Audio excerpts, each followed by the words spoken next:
ભાવનગરમાં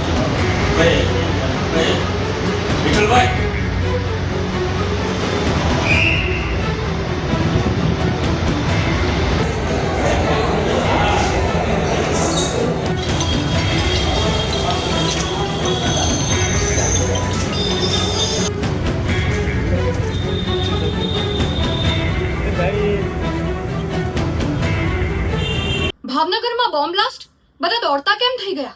નમસ્કાર, મહામંથન મંતવ્ય ન્યૂઝ સાથે હું છું કશિશ. આ દ્રશ્યો છે ભાવનગર મહાનગરપાલિકાની કચેરીની બિલ્ડિંગના, જેને 3:11 બોમ્બથી ઉડાવી દેવાની ધમકી ભર્યો ઈમેલ મળ્યો છે. મનપાના ઓફિશિયલ એકાઉન્ટ અને મેયરના એકાઉન્ટ પર આવેલા ઈમેલની કોપી પણ તમે જોઈ શકો છો, જેમાં સ્પષ્ટ લખ્યું છે કે મેયરની ઓફિસને બોમ્બથી ઉડાવી દેવામાં આવશે. એની ઉપર ગુજરાત બોલેગા ખાલિસ્તાન એટલે કે આ ધમકી આપનાર ખાલિસ્તાની હોઈ શકે છે.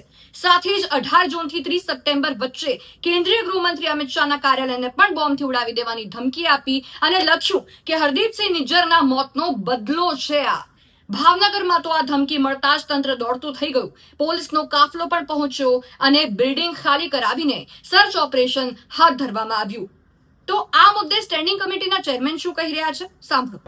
અત્યારે હાલમાં પોલીસ સ્ટાફ દ્વારા અમને સૂચના મળી છે કે કંઈ મેલ આવેલો છે કે મેલની અંદર એવું કીધેલું છે કે 3 વાગ્યા સુધીમાં આતંક હુમલો કરી આપણે બોમ્બ બ્લાસ્ટ કરીને એક બોમ્બ મૂક્યો અને બ્લાસ્ટ થવાનો છે.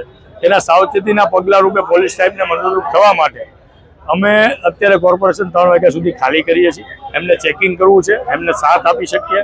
સુરક્ષાના કવચ માટે અત્યારે અમે આ નિર્ણય લીધો છે કે પોલીસ સ્ટાફ એનું પૂરું સઘન ચેકિંગ કરી લે ત્યાં સુધી કોર્પોરેશન ખાલી રહેશે.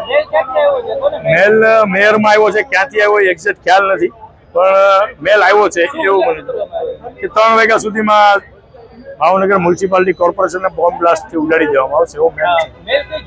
એ ખ્યાલ નથી મને ઓથેન્ટિક, અને મને આ વાત આપના દ્વારા ક્યાંક સ્ટાફ દ્વારા જાણવા મળે. સૌથી મોટી વાત એ છે કે ફેબ્રુઆરી 2026માં ગુજરાતની 40થી વધુ શાળાઓને બોમ્બથી ઉડાવી દેવાની ધમકી મળી. ગુજરાત વિધાનસભા, ગાંધીનગર કર્મયોગી ભવન, ગુજરાત હાઈકોર્ટ, આ જ વર્ષે આ બધી જગ્યાએ બોમ્બ બ્લાસ્ટના ઈમેલ આવી ચૂક્યા છે, પણ મળ્યું કાંઈ નથી.